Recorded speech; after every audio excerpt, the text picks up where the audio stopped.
Assalamualaikum warahmatullahi wabarakatuh. Saya Eka Mila Fitriasari dari kelas 01 SAKK 001,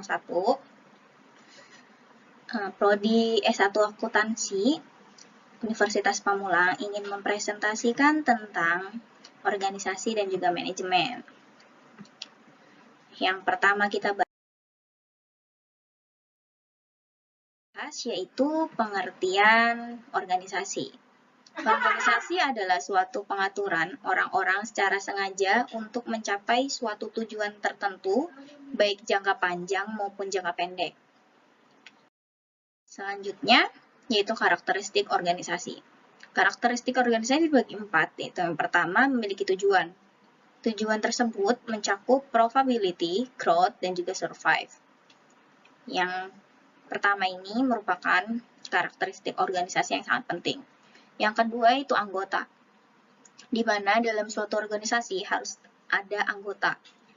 Minimal 2 orang atau lebih dengan satu tujuan yang sama, tidak bisa dengan tujuan yang berbeda. Yang ketiga yaitu struktur organisasi. Struktur organisasi membantu pembagian tugas masing-masing anggota sehingga semuanya bekerja secara efektif dan juga efisien. Yang keempat yaitu sistem dan prosedur, aturan-aturan yang dikembangkan bersama dan juga dijalankan bersama dengan komitmen bersama pula. Selanjutnya yaitu manfaat organisasi bagi masyarakat dan juga bisnis. Yang pertama, organisasi mengubah kehidupan masyarakat. Banyak organisasi yang membuat kehidupan menjadi lebih baik. Yang kedua yaitu organisasi sebagai penuntun pencapaian tujuan.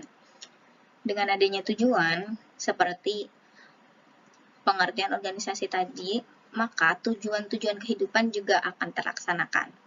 Yang ketiga yaitu organisasi menawarkan karir.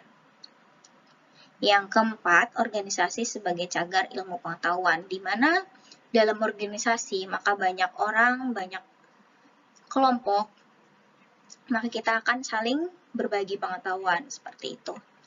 Selanjutnya yaitu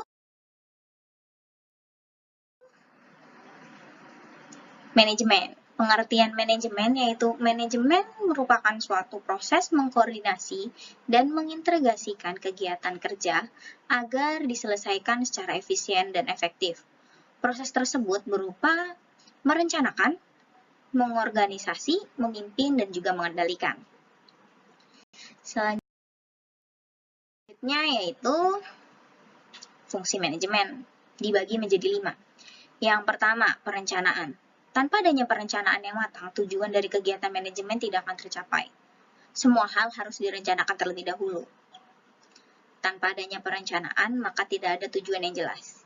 Yang kedua, pengorganisasian. Dengan adanya pengorganisasian, maka itu akan mempermudah proses pengawasan oleh manajer. Yang ketiga, penempatan. Manajer bertugas untuk menempatkan sumber daya yang tersedia sesuai dengan kebutuhan. Jadi jika hal itu tidak dibutuhkan dalam bagian tersebut, maka hal itu tidak perlu untuk ditempatkan. Yang keempat yaitu pengarahan. Pengarahan perlu dilakukan agar segala sesuatu yang dilakukan dapat berjalan sesuai arahan dan juga rencana. Sesuai dengan tujuan bagaimana awalnya kita membuat hal tersebut. Yang kelima yaitu pengawasan. Mengapa dilakukan pengawasan? Agar kegiatan manajemen dapat berlangsung sesuai rencana. Jika tidak berjalan baik, dapat dilangsungkan proses evaluasi secara langsung.